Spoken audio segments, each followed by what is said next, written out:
ದುಡಿಯುವ ಕೈಗಳಿಗೆ ಶರಣು, ಮಿಡಿಯುವ ಮನಗಳಿಗೆ ಶರಣು. ದುಡಿಯುವ ಕೈಗಳಿಗೆ ಶರಣು, ಮಿಡಿಯುವ ಮನಗಳಿಗೆ ಶರಣು. ಭಕ್ತಿ ಭಂಡಾರಿ ಬಸವಣ್ಣನಿಗೆ ಶರಣು, ದಾಸ ಶ್ರೇಷ್ಠ ಕನಕ ದಾಸರಿಗೆ ಶರಣು. ವೇದಿಕೆಯ ಮುಂಭಾಗದಲ್ಲಿ ಆಸೀನರಾಗಿರ್ತಕ್ಕಂಥ ಎಲ್ಲ ಗುರು ವೃಂದಕ್ಕೂ ಹಾಗೂ ಸ್ನೇಹಿತ ಬಳಗಕ್ಕೂ ಈ ನನ್ನ ಶರಣು ಪ್ರಣಾಮಗಳು, ಶರಣು ಪ್ರಣಾಮಗಳು. ಇಂದಿನ ವಿಶೇಷ ಕಾರ್ಯಕ್ರಮ ಅಂತಂದ್ರೆ ಮಹಿಳಾ ದಿನಾಚರಣೆಯ ಅಂಗವಾಗಿ ಲಿಂಗ ಅಸಮಾನತೆ ಕುರಿತು ನಿಯಂತ್ರಿಸುವಂತ ಕ್ರಮಗಳ ಕುರಿತು ನನ್ನ ಒಂದು ಅಭಿಪ್ರಾಯವನ್ನು ತಮ್ಮೊಂದಿಗೆ ಹಂಚಿಕೊಳ್ಳಲು ಬಯಸ್ತೇನೆ.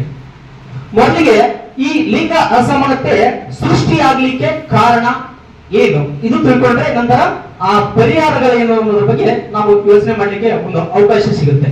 ಈ ಲಿಂಗ ಅಸಮಾನತೆ ಹುಟ್ಟಲಿಕ್ಕೆ ಪ್ರಮುಖ ಕಾರಣ ಕುಟುಂಬ, ಇನ್ನೊಂದು ಈ ಹದಗೆಟ್ಟ ವಲಸು ರಾಜಕೀಯ. ಲಿಂಗ ತಾರತಮ್ಯ ಎಲ್ಲಿಂದ ಸ್ಟಾರ್ಟ್ ಆಯಿತು ಅಂತ ನಾವು ಸ್ವಲ್ಪ ಆಳವಾಗಿ ಇತಿಹಾಸವನ್ನು ಅಧ್ಯಯನ ಮಾಡಿದಾಗ ಪೂರ್ವ ವೈದಿಕ ಕಾಲದಲ್ಲಿ ಲಿಂಗ ತಾರತಮ್ಯ ಇರಲಿಲ್ಲ.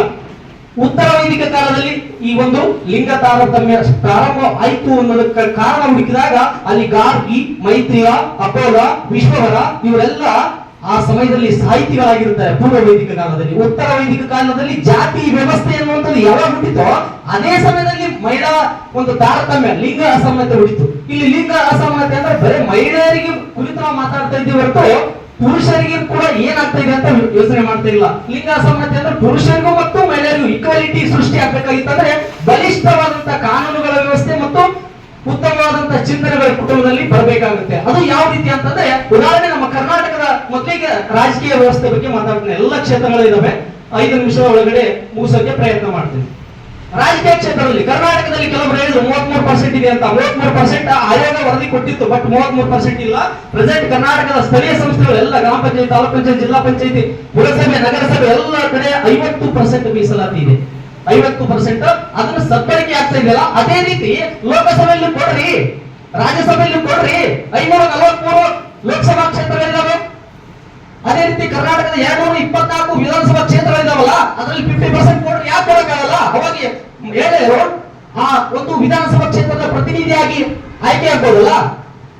ಎಷ್ಟು ಜನ ಇದ್ದಾರೆ ಕರ್ನಾಟಕದಲ್ಲಿ MLA ಗಳು? ಅದೇ ಮೋಟಮ್ಮಕ್ಕ ನೀವು ನೋಡಿರ್ತೀರಿ, ಅದೇ ಹೆಬ್ಬಾಳ್ಕರ್ ಅಕ್ಕ. ಮತ್ತೆ ಎಷ್ಟು ಜನ ಅವಕಾಶ ಸಿಕ್ಕತಿ? ಅವಕಾಶ ಸಿಗ್ತಾರ, ಟಿಕೆಟ್ ಕೊಡ್ತಾರ, ಆಯ್ತು MLA ಎಲೆಕ್ಷನ್ ಸೋಲಿಸ್ತಾರ. ನಮ್ಗೆ ಅವಕಾಶಗಳು ಬೇಕಾಗಿಲ್ಲ. ಹೆಣ್ಮಕ್ಳಿಗೆ ಈ 21ನೇ ಶತಮಾನದಲ್ಲಿ ಅವಕಾಶಗಳು ಸಿಕ್ಕವ. ಆ ಅವಕಾಶ ದಡ ಮುಟ್ಟಬೇಕಾಗೈತೆ ಅಂದ್ರೆ 50% ಕೊಡ್ಲೇಬೇಕಂತ ಕಡ್ಡಾಯವಾಗಿ ಕಾನೂನು ಮಾಡಬೇಕಾಗಿಲ್ಲ. ಈಗಿನ ಕಾನೂನುಗಳು ಏನಾಗಿದಪ್ಪ ಅಂತಂದ್ರ ಹಲ್ಲು ಕಿತ್ತ ಹಾವಿನ ತರ ಆಗಿದೆ. ಹಲ್ಲ ಕಿತ್ತ ಹಾವಿನ ತರ ಹಾವು ಕಡಿತಂತೀವಿ, ಅದ್ರಾಗ ಹಲ್ಲನೇ ಇರೋದಿಲ್ಲ, ಸಾಯುದಿಲ್ಲ. ಅದಕ್ಕೆ ಏನಾಗಿತ್ತು? ಬಲಿಷ್ಠ ಕಾನೂನುಗಳು ಯಾವ ತರ ರೆಡಿ ಆಗ್ಬೇಕು? 50% ಕೊಡ್ಲೇಬೇಕು ಲೋಕಸಭೆಯಲ್ಲಿ. ಇತ್ತೀಚೆಗೆ ಕೇಂದ್ರ ಸರ್ಕಾರ, ನಾವು ಯಾವುದೇ ಹೆಸರು ಇಡುದಿಲ್ಲ, ಕೇಂದ್ರ ಸರ್ಕಾರ ಅಂತ ಮಾಡೋಣ. ಯಾಕೆ ಇವತ್ತು ಹೋಗ್ತಾನೆ, ನಾಳೆ ಇನ್ನೊಬ್ಬ ಹೋಗ್ತಾನೆ. ಕೇಂದ್ರ ಸರ್ಕಾರ 50% ಕೊಡ್ತಾ ಇಲ್ಲ, ಕೇವಲ 33% ಅಂತ ಹೇಳಿತಿ. ಅವಾಗ ಅಲ್ಲಿ ಅಸಮಾನತೆ ಸೃಷ್ಟಿ ಆಗೈತಿ. ಇಲ್ಲಿ ಅಸಮಾನತೆಯನ್ನ ನಿವಾರಣೆ ಮಾಡಬೇಕಾಗಿತ್ತಂದ್ರೆ ಅಲ್ಲಿ 50% ಕೊಟ್ರೆ 100ಕ್ಕೆ 100 ಸಾಧ್ಯ ಇದೆ.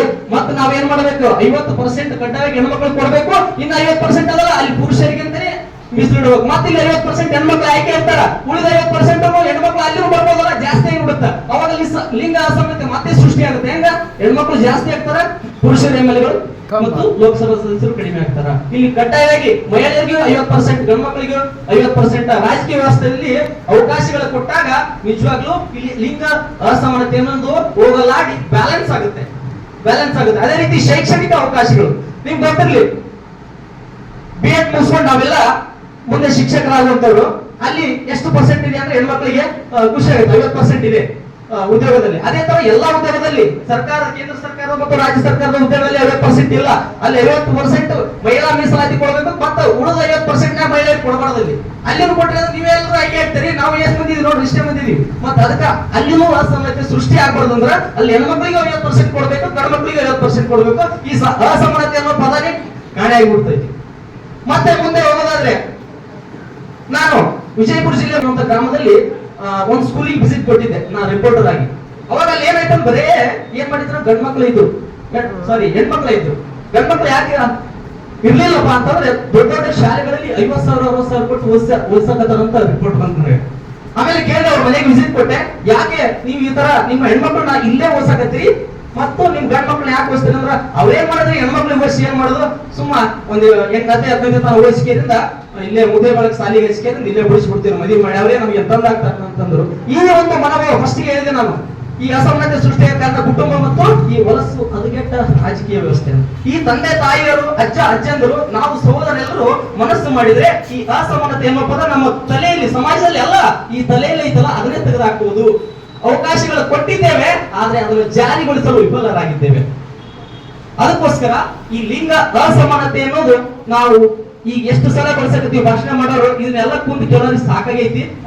ಅದನ್ನ ನಿವಾರಣೆ ಆಗ್ಬೇಕಾಗಿತ್ತು ಅಂದ್ರೆ ಬಲಿಷ್ಠವಾದಂತ ಕಾನೂನು ವ್ಯವಸ್ಥೆಯನ್ನು ಈ ಸಮಯದಲ್ಲಿ ನಾವು ಸೃಷ್ಟಿ ಮಾಡಬೇಕು. ಸಾಮಾಜಿಕವಾಗಿ, ಧಾರ್ಮಿಕವಾಗಿ, ಆರ್ಥಿಕವಾಗಿ ಎಲ್ಲಾ ಕ್ಷೇತ್ರಗಳಲ್ಲಿ ಸಮಾನತೆ ಸೃಷ್ಟಿ ಆಗ್ಬೇಕಾಗಿತ್ತಂದ್ರೆ ಬರೀ ಅವಕಾಶ ಕೊಡೋದಲ್ಲ, ಅವಕಾಶಗಳನ್ನ ಜಾರಿಗೊಳಿಸಬೇಕಾಗಿದೆ. ಜಗತ್ತಿನ ಮೊದಲ ಪ್ರಧಾನಮಂತ್ರಿಯಾಗಿ ಸಿರಿಮಾವ ಭಂಡಾರನಾಯಕಿ ಶ್ರೀಲಂಕಾದಲ್ಲಿ ಆಯ್ಕೆಯಾದರು. ಭಾರತದಲ್ಲಿ 1984ರಲ್ಲಿ ತಂದೆಯವರ ನಂತರ ತಾವು ಆಯ್ಕೆ ಆಗ್ತಾರೆ. ಅದೇ ತರ ಕರ್ನಾಟಕದಲ್ಲಿ ಎಷ್ಟು ಜನ ಮುಖ್ಯಮಂತ್ರಿಗಳಾಗಿದ್ದಾರೆ ಹೆಣ್ಮಕ್ಳು? ಇಲ್ಲ, ಇಲ್ಲಿ ಹಾಕಿದ್ರು. ಅದಕ್ಕೋಸ್ಕರ ಬರೀ ಅವಕಾಶಗಳು ಕೊಡೋದಲ್ಲ, ಬರೀ ಎಲ್ಲರೂ ನಾವು ಅವಕಾಶ ಬಗ್ಗೆ ಮಾತಾಡ್ತೀವಿ, ಅದನ್ನ ಪರಿಪೂರ್ಣವಾಗಿ ಜಾರಿ ಆಗ್ಬೇಕು. ಅದಕ್ಕೋಸ್ಕರ ಈ 50% ಗಂಡು ಮಕ್ಕಳಿಗೆ ಮತ್ತು ಹೆಣ್ಮಕ್ಳಿಗೆ ಕೊಟ್ಟಾಗ 100ಕ್ಕೆ 100 ಶತಸಿದ್ಧ ಸಾಧ್ಯ ಆಗುತ್ತಾ? ಈಗಾಗಲೇ ಮನೆ ನಮ್ಗೆ ಓಂ ಪ್ರಕಾಶ್ ಸರ್ ಕೇಳಿದ್ರು, ನಿಮ್ಗೆ ಏನೇನು ಆಸಕ್ತಿ ಐತಂತ. ನಾನು ರಾಜಕೀಯದಲ್ಲಿ ಹಾಗೆ ಆಗ್ತೀನಿ ಸರ್ ಅಂತ ಹೇಳಿದ್ದೆ. ಅದಕ್ಕೋಸ್ಕರ ನಾನು ಕೂಡ ಹಾಗೆ ಆಗ್ತೀನಿ, ನಿಮ್ಮೆಲ್ಲರೂ ಇದ್ರೆ ಮತ್ತೆ ನಾನು ಶಿಕ್ಷಕನಾಗಿ ಹಾಗೆ ಆಗ್ತೀನಿ. ಅದಕ್ಕೋಸ್ಕರ ಹೋರಾಟ ಮಾಡೇ ಮಾಡ್ತೀನಿ. ಎಲ್ರಿಗೂ ನಮಸ್ಕಾರ, ಧನ್ಯವಾದಗಳು.